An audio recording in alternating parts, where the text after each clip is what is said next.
Hi hello നമസ്കാരം. അമദാസ് മൾട്ടിക്കോറിലേക്ക് സ്വാഗതം.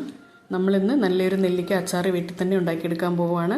സാധാരണ കടകളിൽ നിന്ന് കിട്ടുന്ന പോലെ ഉപ്പും എണ്ണയൊന്നും അധികമില്ലാത്ത ആവശ്യത്തിന് മാത്രം ചേർത്തിട്ടുള്ള ഒരു അച്ചാറാണ്. നല്ല ടേസ്റ്റിയാണ്. അതുപോലെ തന്നെ എല്ലാവർക്കും ഉപയോഗിക്കാൻ പറ്റുന്നതാണ്. നെല്ലിക്കയാണല്ലോ. അപ്പോൾ അതിലേക്ക് എന്തൊക്കെ വേണം എന്ന് നോക്കാം. ഞാനിതുപോലെ ഒരു 1/2 കിലോ നെല്ലിക്ക എടുത്തിട്ട് ആവി കയറ്റി ഒരു 75% വേവിച്ച് വെച്ചിട്ടുള്ളതാണ്. നമുക്കത് അല്ലിയായിട്ട് മാറ്റിയെടുക്കണം. ഇതുപോലെ കൈ വെച്ച് പ്രസ് ചെയ്യുമ്പോൾ തന്നെ ഓപ്പണായി വരും. അത് നമുക്ക് ചെറിയ ചെറിയ അല്ലിയായിട്ട് മാറ്റിയെടുക്കാം. കണ്ടോ? ഇതുപോലെ ബാക്കിയെല്ലാം ചെയ്തെടുക്കാം. നെല്ലിക്കയെല്ലാം ഇതുപോലെ അടർത്തി വെച്ചിട്ടുണ്ട്. ഇനി നമുക്ക് പെട്ടെന്ന് തന്നെ അച്ചാർ ഉണ്ടാക്കി തുടങ്ങാം. അതിലേക്ക് ഞാനൊരു കടായി അടുപ്പത്ത് വെച്ച് കൊടുത്തിട്ടുണ്ട്. ചുവട് കട്ടിയുള്ള കടായിയാണ്. അതിലേക്ക് ഞാൻ 75 ഗ്രാം നല്ലെണ്ണ ചേർത്ത് കൊടുക്കുന്നുണ്ട്. അച്ചാറിന് നല്ലെണ്ണയാണ് നല്ലത്. 75 ഗ്രാം വേണം, അതിൽ കുറയ്ക്കണ്ട. കൂടുതൽ വേണമെങ്കിൽ ചേർക്കാം. എണ്ണ നന്നായി ചൂടായി വരട്ടെ. ആ സമയം കൊണ്ട് നമുക്കൊരു 50 ഗ്രാം പുളി, ഇത്രയും വലിപ്പത്തിലുള്ള പുളി എടുത്തിട്ട് വെള്ളം തിളപ്പിച്ചിട്ട് അതിൽ പിഴിഞ്ഞെടുത്ത് മാറ്റി വയ്ക്കാം. കടായിലെ എണ്ണ ചൂടായിട്ടുണ്ട്. നമുക്കതിലേക്ക് 1 ടേബിൾ സ്പൂൺ കടുക് ചേർത്ത് കൊടുക്കാം. കടുക് നന്നായി പൊട്ടി വരുമ്പോൾ തന്നെ തീ ഓഫ് ചെയ്ത് കൊടുക്കണം. കാരണം നമുക്ക് പൊടികൾ ചേർക്കാനുള്ളതാണ്. തീ ഓഫ് ചെയ്ത് കൊടുത്തു. അതിലേക്ക് കറിവേപ്പില ചേർത്ത് കൊടുക്കാം. നമുക്ക് കുറച്ചേറെ കറിവേപ്പില ചേർക്കാം. കറിവേപ്പില നന്നായിട്ട് മുരിഞ്ഞ് വന്നിട്ടുണ്ട്. എണ്ണയുടെ ചൂടൊന്ന് കുറഞ്ഞിട്ടുണ്ട്. ഈ സമയത്ത് 2 വറ്റൽമുളക് മുറിച്ചതിട്ട് കൊടുക്കാം. അതിൻ്റെ കൂടെ തന്നെ എടുത്തു വെച്ചിരിക്കുന്ന പൊടികൾ ചേർത്ത് കൊടുക്കാം. 1/2 ടീസ്പൂൺ മഞ്ഞൾപ്പൊടി, 3/4 ടീസ്പൂൺ ഉലുവാപ്പൊടി, അതേപോലെ തന്നെ 3/4 ടീസ്പൂൺ കായപ്പൊടി. ഇത്രയാണ് എടുത്തു വെച്ചിരിക്കുന്നത്. ഗ്രാമിന് പറയുകയാണെങ്കിൽ കായപ്പൊടിയും ഉലുവാപ്പൊടിയും 3 ഗ്രാം വീതം അതും കൂടി നമുക്ക് ചേർത്ത് കൊടുക്കാം എണ്ണയിലേക്ക്. എന്നിട്ട് ചെറുതായിട്ടൊന്ന് ഇളക്കി യോജിപ്പിച്ച് കൊടുക്കാം. ഇനി ഇതിലേക്ക് മുളക് പൊടിയാണ് ചേർക്കേണ്ടത്. മുളക് പൊടി കാശ്മീരി മുളകും സാധാരണ മുളകും കൂടി ബ്ലെൻഡ് ചെയ്തിട്ട് പൊടിച്ച് വെച്ചിരിക്കുന്നതാണ്. അതുകൊണ്ട് തന്നെ 6.5 ടേബിൾ സ്പൂണാണ് ഞാനിതിൽ ചേർത്ത് കൊടുക്കുന്നത്. ഗ്രാം കണക്കിന് പറയുകയാണെങ്കിൽ 50 ഗ്രാം. ഒരുപാട് എരിയൊന്നുമില്ല, പക്ഷെ നല്ല കളറുമാണ്. അതുകൂടി ചേർത്ത് കൊടുക്കാം നമുക്ക് എണ്ണയിലേക്ക്.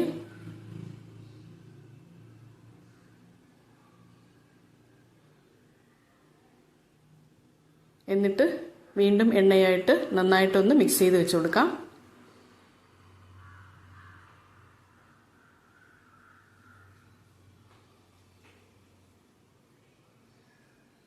നന്നായിട്ട് മിക്സ് ചെയ്തിട്ടുണ്ട്. ഇനി നമുക്ക് ഫ്ലെയിം ഓൺ ചെയ്യാം. ഫ്ലെയിം ഓൺ ചെയ്ത് കൊടുത്തിട്ടുണ്ട്. ലോ ഫ്ലെയിമിൽ തന്നെ വെച്ചിട്ട് വറുത്ത് പൊടിച്ച ജീരകത്തിൻ്റെ പൊടിയാണിത്. ഒരു 1/2 ടീസ്പൂൺ അതും കൂടി ചേർത്ത് കൊടുക്കാം. പെട്ടെന്ന് തന്നെ കൈവിടാതെ 1 നിമിഷത്തേക്ക് നമുക്കൊന്ന് ഇത് ഇളക്കി യോജിപ്പിക്കണം. കളർ ഒന്നുകൂടെ ഡാർക്കാകാൻ വേണ്ടിയിട്ടാണ്. പച്ചമണം പൊടിയുടെയൊക്കെ മാറി കിട്ടുകയും വേണം. നന്നായിട്ട് ഇളക്കി കൊടുത്തിട്ടുണ്ട്.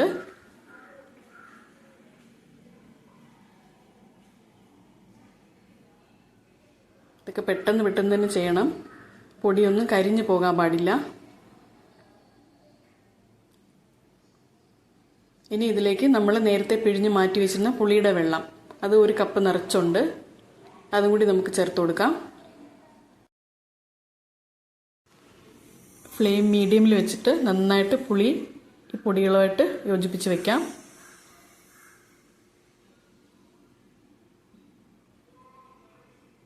ഇപ്പോൾ ഇത്ര തിക്നെസ്സേ ഉള്ളൂ. ഇത് പോരാന്നുണ്ടെങ്കിൽ നമുക്ക് പിന്നെ തിളച്ച വെള്ളം കൂടി ചേർത്ത് മിക്സ് ചെയ്യാം. തൽക്കാലം ഇത് മതിയാകും. നന്നായിട്ട് യോജിപ്പിച്ച് വെച്ചിട്ടുണ്ട്. ഇനി ഇതിലേക്ക് ഉപ്പ് ചേർത്ത് കൊടുക്കാനുണ്ട്. ഞാനിപ്പോൾ 1.5 ടേബിൾ സ്പൂൺ ഉപ്പാണ് ചേർത്ത് കൊടുക്കുന്നത്. ഉപ്പിൻ്റെ വെയിറ്റ് പറയുകയാണെങ്കിൽ 25 ഗ്രാം ഉണ്ട്. ഇത് കറക്റ്റ് ഉപ്പാണ്, കൂടുതലല്ല ഒട്ടും. അതും കൂടി ചേർത്തിട്ട് നന്നായിട്ടൊന്ന് മിക്സ് ചെയ്ത് വയ്ക്കാം.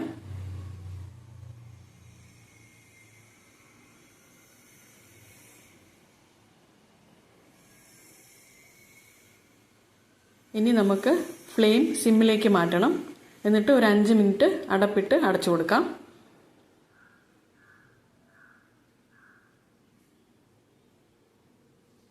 നമ്മൾ അടച്ചു കൊടുത്തിട്ട് 5 മിനിറ്റ് കഴിഞ്ഞിട്ടുണ്ട്. ഇപ്പോൾ ഒന്ന് തുറന്ന് നോക്കാം.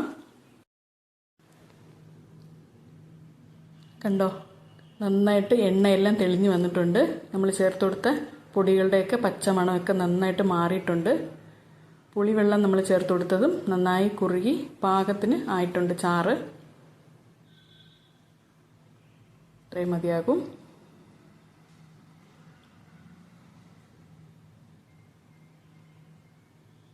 ഇനി നമുക്കിതിലേക്ക് നേരത്തെ അല്ലിയാക്കി വെച്ചിരുന്ന നെല്ലിക്ക ചേർത്ത് കൊടുക്കാം.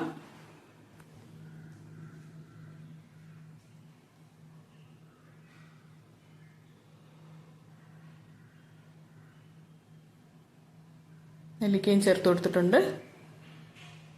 ഇതെല്ലാം കൂടിയിട്ട് നന്നായിട്ടൊന്ന് മിക്സ് ചെയ്തെടുക്കാം.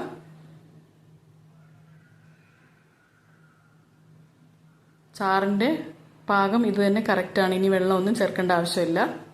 ഇതന്നെ മതിയാകും. പിന്നെ നെല്ലിക്ക കഷ്ണങ്ങളിൽ ചാറ് പൊതിഞ്ഞിരിക്കുന്ന പരുവത്തിലാണ് വേണ്ടത്.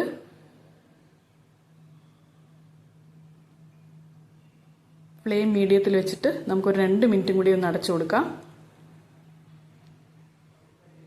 2 മിനിറ്റ് ആയിട്ടുണ്ട്. നമുക്ക് തുറന്ന് നോക്കാം. കണ്ടോ, ഇപ്പോഴും നെല്ലിക്ക കഷ്ണങ്ങളൊക്കെ ആയിട്ട് ഈ മസാല എല്ലാം കൂടിയിട്ട് നന്നായിട്ട് എണ്ണ തെളിഞ്ഞ് വന്നിട്ടുണ്ട്.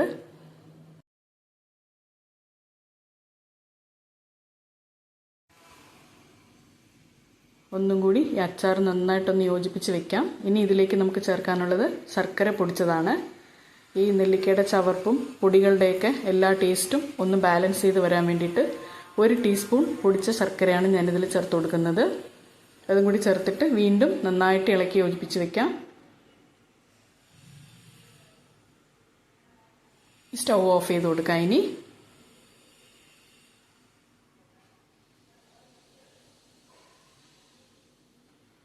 നന്നായിട്ട് തണുത്തതിന് ശേഷം നമുക്കൊരു ഗ്ലാസ് ജാറിലേക്ക് വെച്ചിട്ട് 1 ദിവസം പുറത്ത് വെച്ചിട്ട് പിറ്റേ ദിവസം മുതൽ ഫ്രിഡ്ജിൽ വെക്കണം. ഈ 1 ദിവസം പുറത്ത് വെക്കുന്നത് നെല്ലിക്കയിൽ പൊടികളെല്ലാം കൂടെ പിടിക്കാൻ വേണ്ടിയിട്ടാണ്. ഈ മസാല എല്ലാം കൂടി ചേർന്ന് പിടിച്ചാൽ മാത്രമേ ടേസ്റ്റ് ഉണ്ടാവുള്ളൂ നെല്ലിക്കയ്ക്ക്. അതുകൊണ്ടാണ് നമ്മൾ അങ്ങനെ ചെയ്യുന്നത്. ഞാനിപ്പോൾ ബൗളിലേക്ക് അച്ചാർ മാറ്റുന്നുണ്ട്. നന്നായി തണുത്തിട്ടുണ്ട് അച്ചാർ. ഇത് ഫോട്ടോയ്ക്ക് വേണ്ടിയാണ് ബൗളിലേക്ക് വെക്കുന്നത്. ഞാൻ ബാക്കിയുള്ളത് ഗ്ലാസ് കണ്ടെയ്നറിലാക്കി വെച്ചിട്ടുണ്ട്. നാളെ എടുത്ത് ഫ്രിഡ്ജിൽ വെക്കും. നമുക്ക് അത്യാവശ്യം വേണ്ട ക്വാണ്ടിറ്റി മാത്രം ചെറിയൊരു ബോട്ടിൽ വെളിയിൽ വെച്ചിട്ട് ബാക്കി അകത്ത് വയ്ക്കുന്നതായിരിക്കും നല്ലത്. 6 മാസം വരെ ഈ അച്ചാർ കേടുകൂടാതെ ഇരുന്നോളും ഫ്രിഡ്ജിനകത്ത്. കണ്ടോ, നമ്മുടെ ടേസ്റ്റി ആൻഡ് ഹെൽത്തി നെല്ലിക്ക അച്ചാർ ഇവിടെ റെഡി ആയിട്ടുണ്ട്. അവരിതൊന്ന് ട്രൈ ചെയ്ത് നോക്കുക. അഭിപ്രായം ഉറപ്പായിട്ടും പറയുക. നിങ്ങളുടെ അഭിപ്രായം എനിക്ക് വീണ്ടും നല്ല വീഡിയോ ചെയ്യാനുള്ള പ്രചോദനമാണ്. വീഡിയോ ഇഷ്ടമായിട്ടുണ്ടെന്നുണ്ടെങ്കിൽ ഒന്ന് ലൈക്ക് ചെയ്ത് ഷെയർ ചെയ്ത് സബ്സ്ക്രൈബ് ചെയ്യുക. ഇനി നല്ല വിഭവമായിട്ട് കാണുന്നതുവരെ നന്ദി, നമസ്കാരം.